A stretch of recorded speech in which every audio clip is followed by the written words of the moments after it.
Yeah, it's interesting that you say that because looking at a lot of the issues we have in schools these days, unfortunately, it's not from the new generations. It's more from the parents. And this is one time where, yeah, I'm going to be honest, I'm going to ride on the parents a little here because usually we don't like to do that here because a lot of times parents, again, they're our allies on a lot of things. We need their help to solve school issues. But here, unfortunately, a lot of times I see the parents being the issue. And Mm-hmm.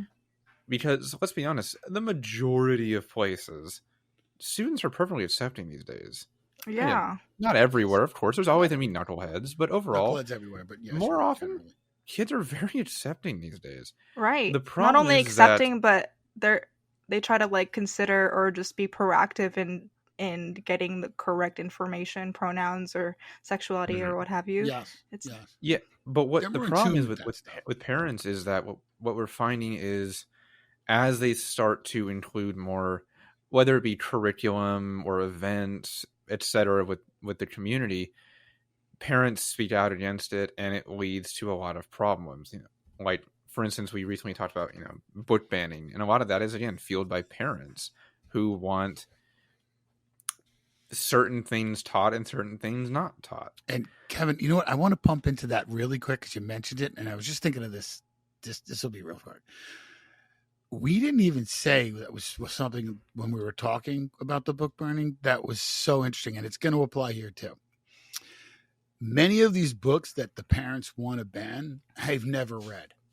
They only know the little section of it. So they Exactly. only know right. the little portion of it. So they only know what they see or what their misconceptions are from what they hear, right?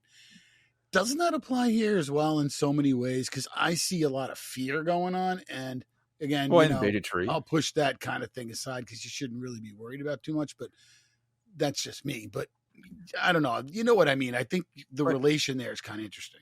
Yeah, for me, it's to me, what I said in that episode applies here perfectly as well. Where I'm like, look, I am never going to tell you what to believe. Look, I may not agree with you, but I'm never going to tell you what to believe. But in schools, there's supposed to be safe places for everyone, whether you agree Right. with them or not. Okay, Mm-hmm. race, religion, whatever, sexual orientation, it doesn't matter. There's supposed to be safe places for everyone. And we're making them either A, not safe, or B, you're asking teachers to lie. And that's been a massive concerning point for educators who they don't know how to navigate. They don't know the solution to these problems because in many places where students say, hey, can you not tell my parents my preferred pronouns, or can you not Mm-hmm. tell them that I'm gay because they haven't come out yet?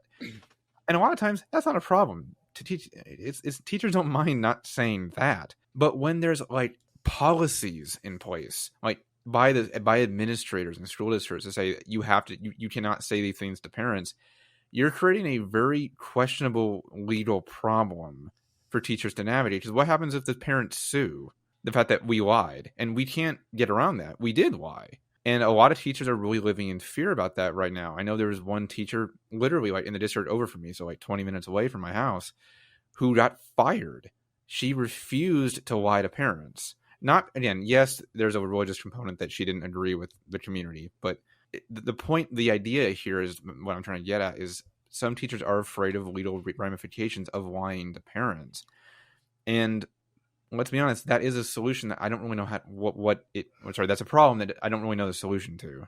Yeah, I don't eat of I mean none of us do, and what you mentioned earlier is exactly what happened to me. I've had not all, but 2 out of 3 of those students say like, yeah, like would you use my dead name and refer to me as my birth pronoun or whatever when you call my parents. But I mean, thankfully the parents never outright like asked me Mm-hmm. Yeah. or had an inkling, because then I'd be in that exact pickle you're mentioning. But yeah, I was like, it was a no-brainer for me. Of course, I'll like protect your safety first. Mm-hmm. But given the situation the scenario that you gave, like I don't know what I would do for sure. Well, that's a rock and a hard. That's between a rock and a hard place for a teacher.